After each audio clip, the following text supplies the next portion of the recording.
उम्मत मुस्लिमा की बहुत बड़ी जिम्मेदारी है। ये थोड़ा हमारे मौजू से हटकर है और ये बताना बहुत ज़रूरी है, क्योंकि हालात ऐसे हो चुके हैं, हालात जो इतने बिगड़ चुके हैं कि आज उम्मत मुस्लिमा से हर चीज़ को छीन लिया जाता है। आज उम्मत मुस्लिमा को अंदर से खोखला किया जाता है।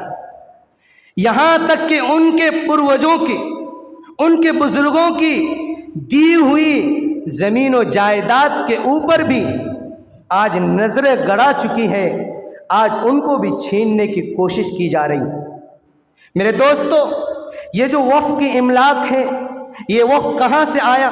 कुरान फरमाता है लन तनालुल बिर्र हत्ता तुनफिकू मिम्मा तुहिब्बून, कि लोगों, तुम्हारे नेक आमाल उस वक्त तक कामयाब नहीं हो सकते, तुम्हारे नेक आमाल उस वक्त तक मेरे पास कबूल नहीं हो सकते जब तक कि अपनी पसंदीदा चीज़ को अल्लाह के रास्ते में वक्फ न कर दो, अल्लाह के रास्ते में कुर्बान न कर दो। जो हमारे बुजुर्गान दीन ने, हमारे पूर्वजों ने अल्लाह के खातिर अपने गरीब मुसलमानों के लिए अपनी ज़मीन और जायदाद को वक्फ किया था, अल्लाह के लिए वक्फ किया था, आज उसी ज़मीन और जायदाद को हमसे छीनना चाह रहे हैं।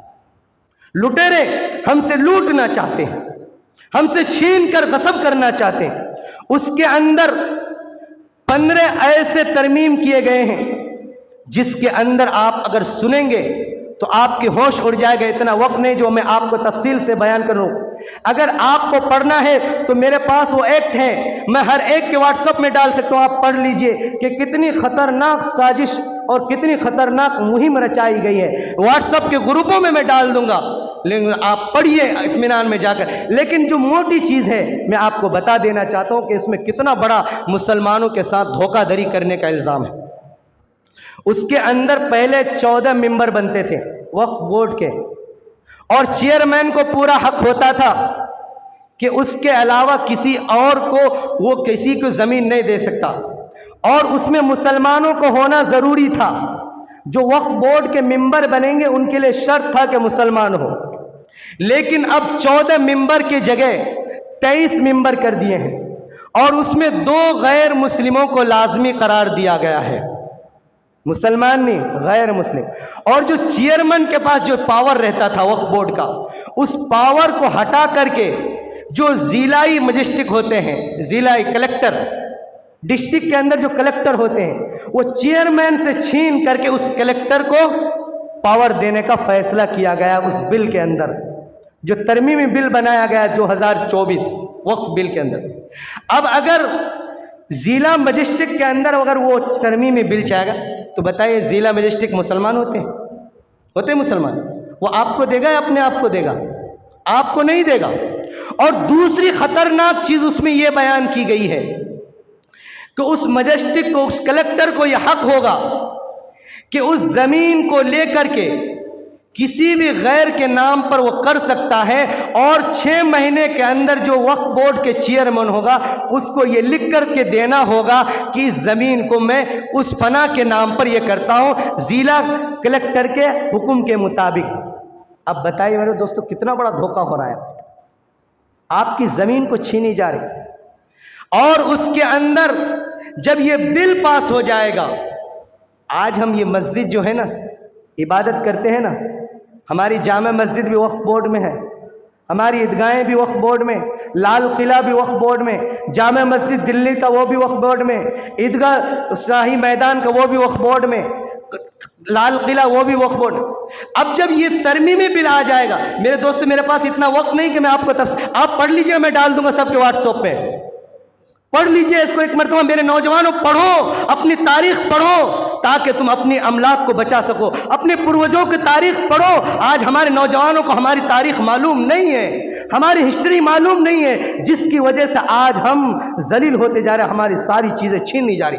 पढ़ो, हिंदुस्तान की तारीख को पढ़ो, आइन को पढ़ो। मेरे नौजवानों, मोबाइलों के अंदर अपने वक्त को ज़ाय न करो, अपनी तारीख पढ़ो। अगर तारीख पढ़ोगे तो तुम्हारे अंदर हौसला आएगा, हिम्मत आएगा, अपने हक को छीनने की ताकत आएगी तुम्हारे अंदर। नहीं पढ़ोगे, नहीं मालूम होगे तो कहाँ से तुम छीन सकोगे। इसलिए पढ़ो मेरे नौजवानों, पढ़ो। उसके अंदर सबसे खतरनाक चीज ये दायर की गई है कि वो जो वक्फ बिल सरकार के कब्जे में, यानी सेंट्रल गवर्नमेंट के कब्जे में वो दे दिया जाएगा। अभी वक्फ बोर्ड की किसके पास है? चेयरमैन के पास। वो सारी ताकत सेंट्रल गवर्नमेंट के पास आ जाएगी। अब वो गवर्नमेंट हमारी मस्जिदें भी छीन लेंगे, हमारी ईदगाहें भी छीन लेंगे, लाल किला भी छीन, जामे मस्जिद। फिर वो एक वक्त ऐसा आएगा कि इस मसाजिद के अंदर जो हम खुले आम नमाज पढ़ते हैं, नमाज पढ़ना, अजान देना हमारे लिए मुश्किल हो जाएगा। ये मेरी और मेरी बात नहीं, ये मौलाना खालिद सैफुल्लाह रहमानी की बात है, ये मौलाना सज्जाद नौमानी की बात है। कुरान दीन ने ये फैसला किया कल के अंदर कि हर मसाजिद के अंदर उम्मत मुस्लिमा को बेदार किया जाए और अपने बुजुर्गों की जो ज़मीन और जायदाद वक्फ के अंदर दी गई है उनको बचाने की जिद व जहद किया जाए। जितने हमारे नौजवान नेट चलाने वाले हैं, सोशल मीडिया पर एक्टिव है, वो फ़ौरन इस बिल के ख़िलाफ़ मुखालिफत करे कि हमें ये बिल मंजूर नहीं है, हमें इस बिल को काबिल कबूल नहीं। यहाँ तक कहा कि घर की औरतें भी जो मोबाइल चलाती है, जो इंटरनेट पर एक्टिव है, वो भी इस बिल के खिलाफ मुहिम चलाए। अब मुहिम क्या, कैसे चलाएंगे मेरे दोस्तों? एक QR कोड बनाया गया मुस्लिम पर्सनल लॉ बोर्ड के ज़रिए से। एक QR कोड, जैसे हम इससे पहले एक स्कैन आया था सिविल कोड के नाम से जो कानून बनाया गया था, तो जमहूरियत की ताकत ऐसी बड़ी ताकत है कि सरकार को मजबूर होना पड़ा कि वो कानून अब तक नाफिज नहीं किया। तो हमें 15 दिन का वक्त दिया है, पूरी आवाम इसके अंदर राय दे, और QR कोड हमारे पास है। इंशाल्लाह मैं रात में देर से आया, 4 बजे हम यहाँ पहुँचे बेंगलोर से।